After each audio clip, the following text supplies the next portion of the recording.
Belgium और श्रीलंका दोनों की जातीय बुनावट और दोनों की समस्याएं, दोनों ने अपनी अपनी समस्याओं को किस तरह से सुलझाया, इस संबंध में तो बात हो चुकी है। हमने ये देखा कि बेल्जियम ने अपनी समस्या का समाधान अच्छी तरह से किया, सभी समुदाय के साथ न्याय किया उसने, सभी समुदाय की भावनाओं का सम्मान किया उसने, और परिणाम ये हुआ कि बेल्जियम शांति और समृद्धि के रास्ते पर चलता रहा। श्रीलंका ने क्या किया? श्रीलंका अपने अल्पसंख्यक तमिल समुदाय के ऊपर बहुसंख्यक वाद को थोपने का प्रयास किया। बहुसंख्यकवाद को थोपने का प्रयास किया। परिणाम ये हुआ कि श्रीलंका में असंतोष और तनाव पैदा हुआ, जिसकी परिणति अंततः गृह युद्ध में हुई और श्रीलंका अशांति और जो है उसका अशांति के रास्ते पर चला गया, आर्थिक विकास नष्ट हो गया। तो कहने का तात्पर्य ये है कि आगे हम लोग अब ये पढ़ने वाले हैं कि सत्ता की साझेदारी क्यों होनी चाहिए, आवश्यक क्यों है, सत्ता की साझेदारी का कारण क्या है, किन कारणों से सत्ता की साझेदारी होनी चाहिए। ठीक है, तो ठीक है, तो यहाँ पर आगे दो चीजें आपको मिलने वाली हैं, सत्ता की साझेदारी के दो कारण। कौन से? युक्ति परक, नैतिक परक। तो जो आपका पहला कारण है युक्ति परक। युक्ति परक का मतलब होता है कि यथार्थवादी। युक्ति का अर्थ ही होता है कि उपाय निकालना, किसी समस्या का समाधान, उसकी वास्तविकता को ध्यान में रखते हुए। यानी श्रीलंका ने सत्ता की साझेदारी को महत्व नहीं दिया, तमिलों की मांगों को अनसुना किया। परिणाम क्या हुआ? श्रीलंका गृहयुद्ध के रास्ते पर गया।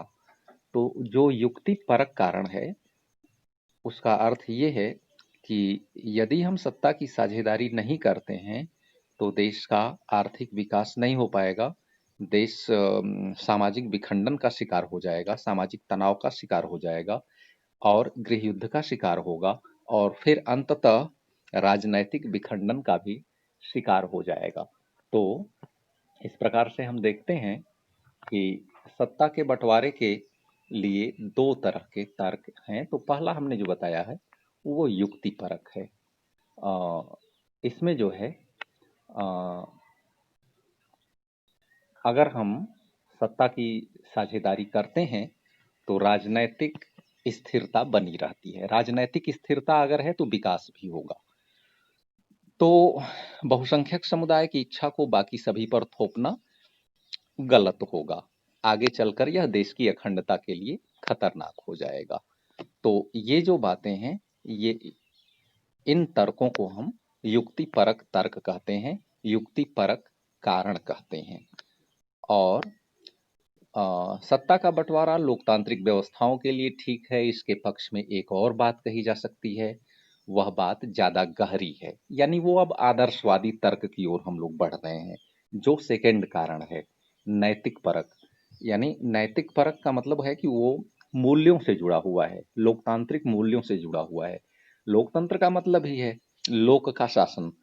तो जब लोक का शासन है तो सत्ता का शेयर अधिक से अधिक लोगों में किया जाना चाहिए, यानी लोकतंत्र की आत्मा को जीवित रखना है अगर, तो सत्ता की साझेदारी जरूरी है।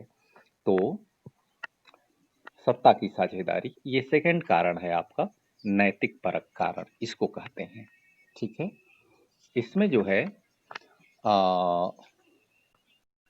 सत्ता की साझेदारी दरअसल लोकतंत्र की आत्मा है। लोकतंत्र का मतलब ही होता है कि जो लोग इस शासन व्यवस्था के अंतर्गत हैं उनके बीच सत्ता को बांट दिया जाए। ठीक है, तो इस तरह से ये जो दो तर्क हैं, इसमें एक है युक्ति परक, यानी जो पहला है वो युक्ति परक है और जो दूसरा है वो नैतिक परक है।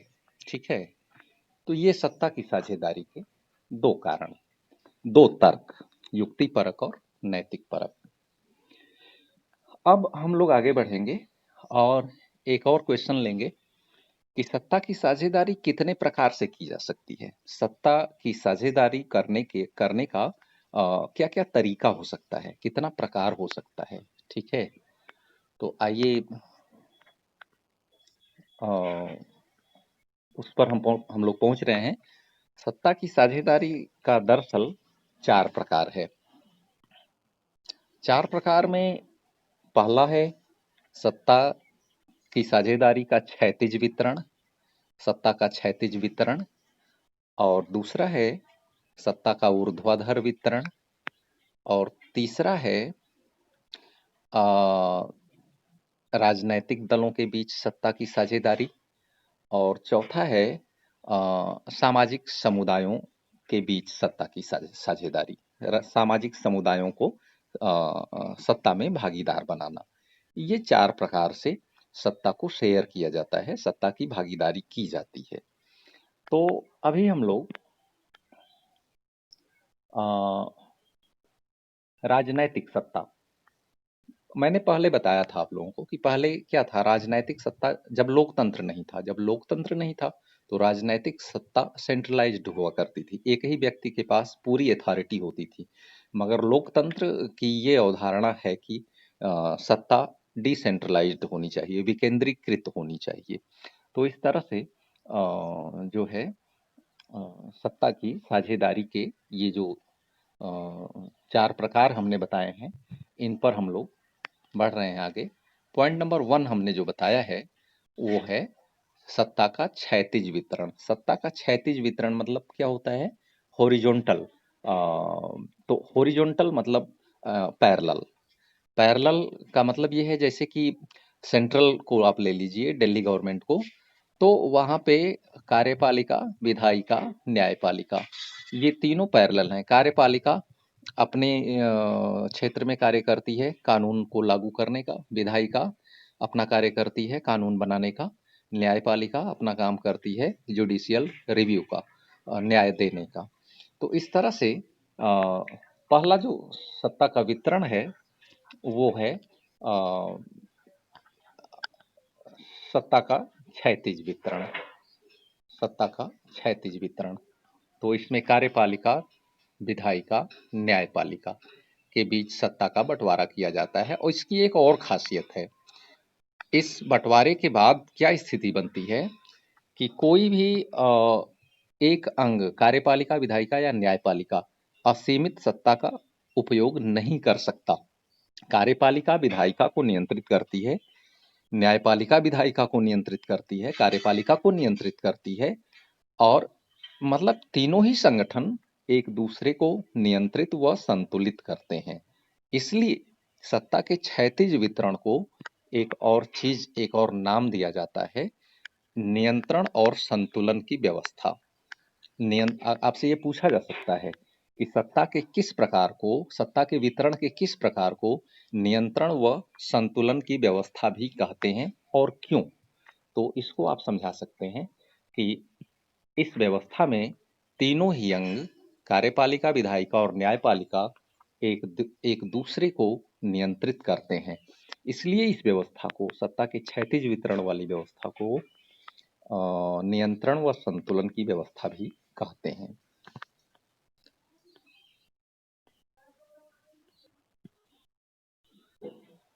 सत्ता के वितरण का दूसरा तरीका लेते हैं हम लोग, सत्ता का ऊर्ध्वाधर वितरण।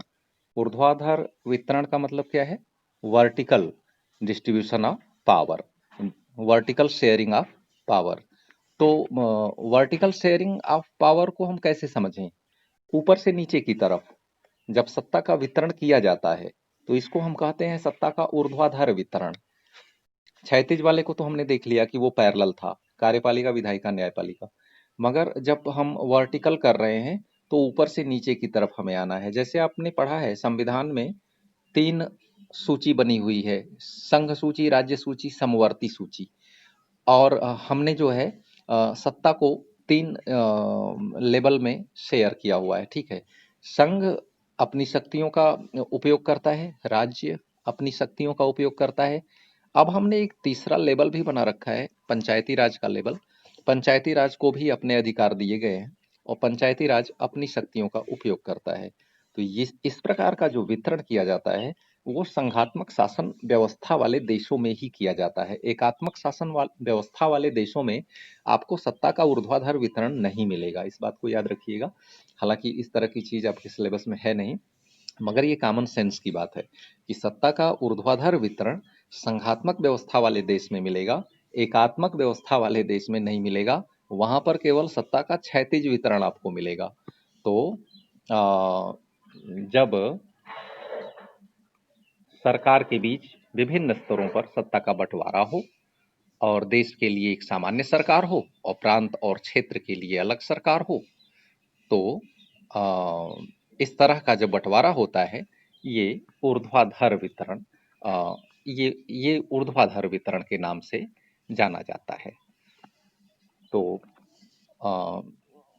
ठीक है, अभी आगे हम बढ़ रहे हैं, बता रहे हैं। तो संविधान में स्पष्ट इस बात का उल्लेख कर दिया गया है और तीसरा लेयर भी बना दिया गया है। और हमारे यहाँ केंद्र सरकार, राज्य सरकार और क्षेत्रीय लेवल पर, स्थानीय लेवल पर पंचायती राज सिस्टम ये बना दिया गया है। और इस तरह का जो बंटवारा है केंद्र सरकार, राज्य सरकार और पंचायती राज व्यवस्था के बीच, ये ऊर्ध्वाधर बंटवारा है। तीसरे लेवल पर आते हैं तो विभिन्न सामाजिक समूहों के बीच सत्ता का बंटवारा। इसको कैसे किया जाता है?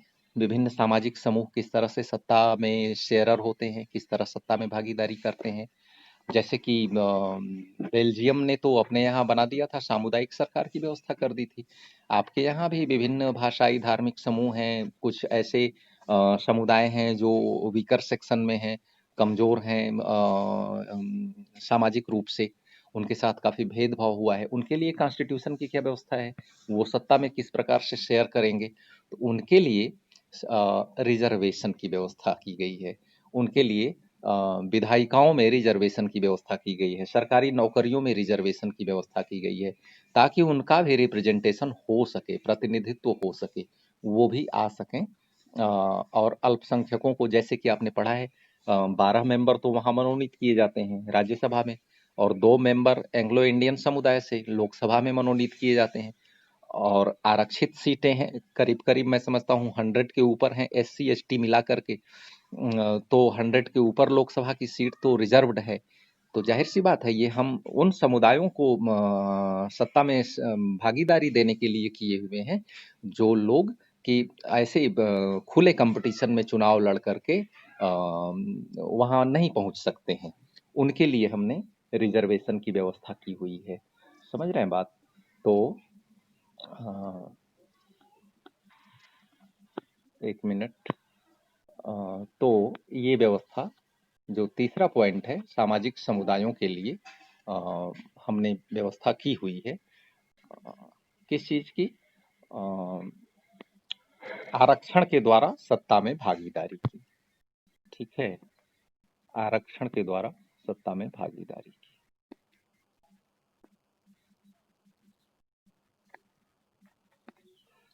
अब आगे बढ़ते हैं, नेक्स्ट पॉइंट। नेक्स्ट जो सत्ता की साझेदारी का तरीका है वो है दबाव समूह और राजनैतिक दलों के बीच होने वाली प्रतियोगिता। यहाँ थोड़ा सा अंतर दबाव समूह का और राजनीतिक दल का आपके दिमाग में होना चाहिए। क्या है प्रेशर ग्रुप और क्या है पॉलिटिकल पार्टी? पॉलिटिकल पार्टी और प्रेशर ग्रुप का एक मेन अंतर ये होता है, पॉलिटिकल पार्टी का मुख्य उद्देश्य होता है सत्ता प्राप्त करना, जबकि प्रेशर ग्रुप का उद्देश्य सत्ता प्राप्त करना नहीं होता है। प्रेशर ग्रुप का मुख्य उद्देश्य होता है अपने हितों की पूर्ति करवा लेना, जो भी सरकार में बैठा है उससे। तो जो भी सरकार में बैठा है तो इस तरह से प्रेशर ग्रुप सत्ता के बाहर रह करके सत्ता पर दबाव बना करके और अपने हितों की पूर्ति कराते रहते हैं। तो इस तरह से सत्ता का लाभ वो भी लेते रहते हैं प्रेशर ग्रुप्स। और पॉलिटिकल पार्टीज तो उनका मेन एम ही है सत्ता को प्राप्त करना। पॉलिटिकल पार्टी चुनाव लड़ती हैं, चुनाव में कभी वो जीतती हैं कभी हारती हैं। जब जीतती हैं तो सत्ता में भागीदारी करती हैं, और जब हारती हैं तो सत्ता से बाहर होती हैं और दूसरे लोग सत्ता में भागीदारी करते हैं। इस तरह से तो हमारे यहाँ जो है या किसी भी लोकतंत्र में सत्ता की साझेदारी का एक ये तरीका है, और ये लोकतंत्र का महत्वपूर्ण शर्त भी है कि लोकतंत्र में राजनीतिक दल होने चाहिए, उनके बीच में कंटेस्ट होना चाहिए, प्रतियोगिता होनी चाहिए, और यह प्रतियोगिता ही free and fair competition free and fair competition ही लोकतंत्र की भावना को मजबूत करता है, लोगों को लोकतंत्र में विश्वास दिलाता है। तो इस प्रकार से सत्ता की साझेदारी का ये 4 प्रकार है: क्षैतिज वितरण, ऊर्ध्वाधर वितरण, सामाजिक समुदायों की सत्ता में भागीदारी, राजनैतिक दल और दबाव समूहों की सत्ता में भागीदारी। बहुत डिटेल लिखने के लिए नहीं आएगा, बस मेन बात को समझ करके, मेन जो कोर थीम है उनको आप दे सकें, यही चीज महत्वपूर्ण है। पॉलिटिकल नहीं, सिविक्स जो है 10th लेवल का जो पेपर बोर्ड का है, उसमें आप पॉइंट्स दीजिए, जो मेन पॉइंट्स है उसको समझें और उसको लिखें, ये ज्यादा महत्वपूर्ण है।